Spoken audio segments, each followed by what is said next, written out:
I'll go ahead and introduce myself and then allow Esmeralda to as well. My name is Deeksha Ahuja. I am the business manager for rehab services at the VA Palo Alto Healthcare System, and I'm currently the interim director of our transitional rehab program.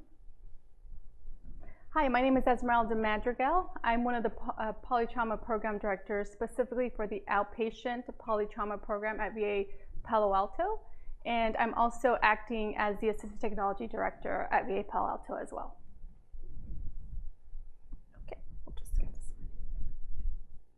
So we wanted to start by telling you guys a little bit about what polytrauma is. The polytrauma system of care was established in 2005, and it's actually a term that was coined by the VA following the conflicts in Iraq and Afghanistan in the early 2000s. So polytrauma is 2 or more injuries in physical regions. We primarily focus on traumatic brain injuries and the cognitive deficits that come along with those. In the early years, most of our injuries were blast-related injuries, but over the years, as the conflicts have wound down, we are seeing more stateside injuries, motor vehicle accidents, assaults, things such as that.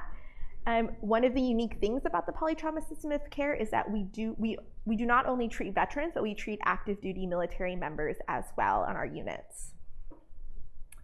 There are 5 polytrauma system sites across the country within the VA system here in Palo Alto.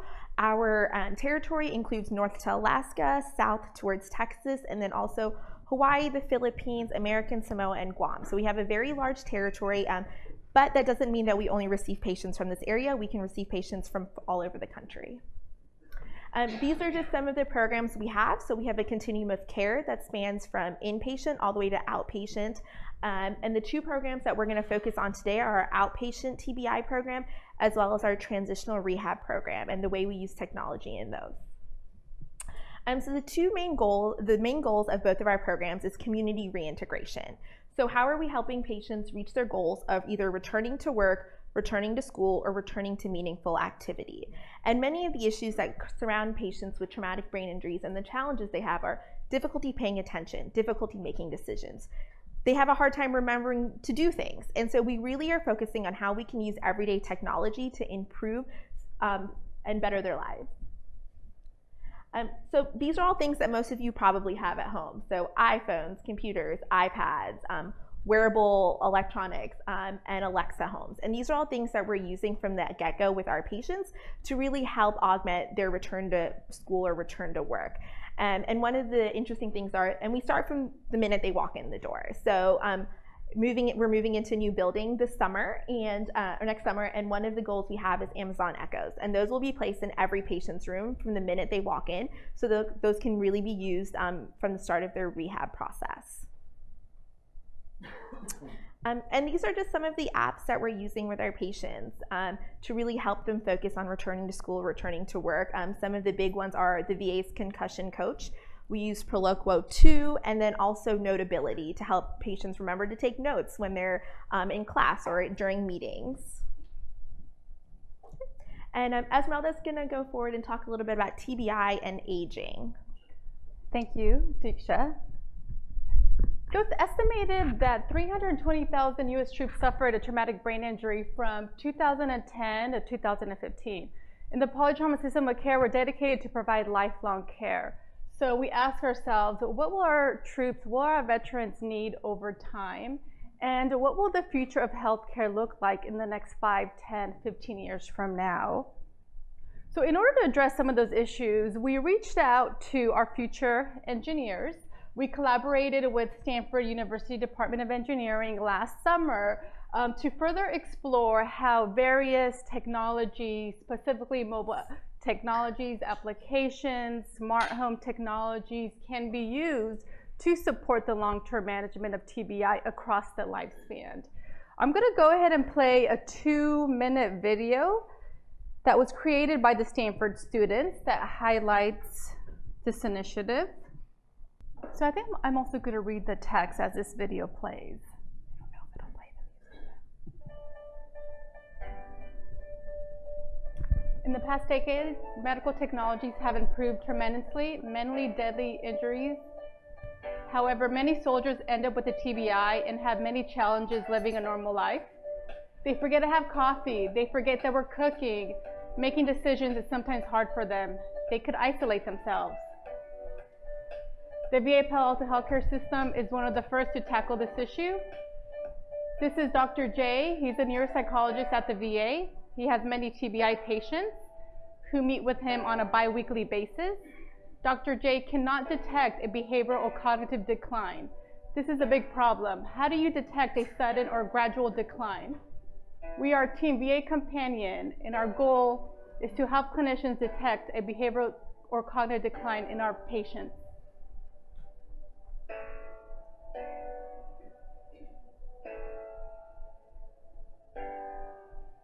Thanks to wearables and apps, we're able to track Mike's sleeping patterns, cognitive functions, physical activity, as well as functional independence. We then gather all that information in an interactive smart dashboard for Dr. J. And it notifies Dr. J when the key indicators are alarming. How is Dr. J now able to make the right decision at the right moment, given his chosen key indicators? It may sound easy, but it's a big challenge with many parameters and stakeholders.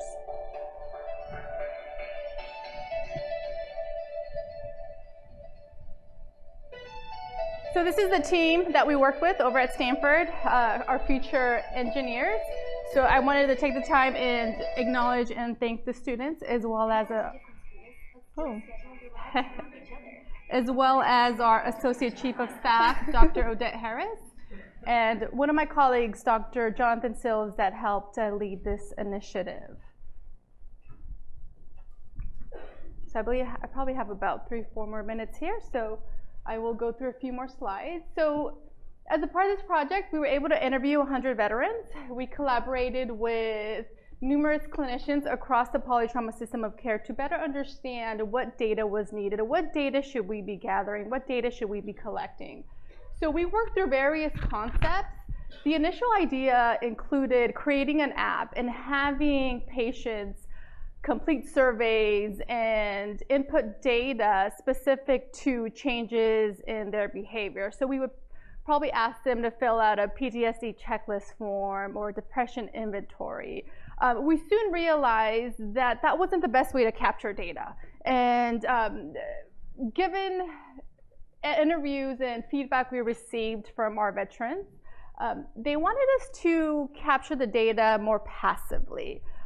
So later approaches explored how the use of wearables already available in the market, such as the Fitbits and the smartwatches, could be utilized to help clinicians make better clinical decisions. So with VA Companion, one of the benefits, if it were to be implemented, clinicians will be able to set up active metrics and alerts specific to the patient needs.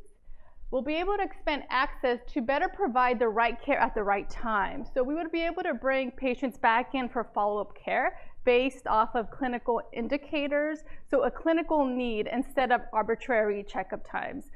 So when we go see our physician, they say, let me see you back in a year. Call me in a year, we'll do a follow-up. So we want to be able to see them sooner than later, to see them before a crisis may occur.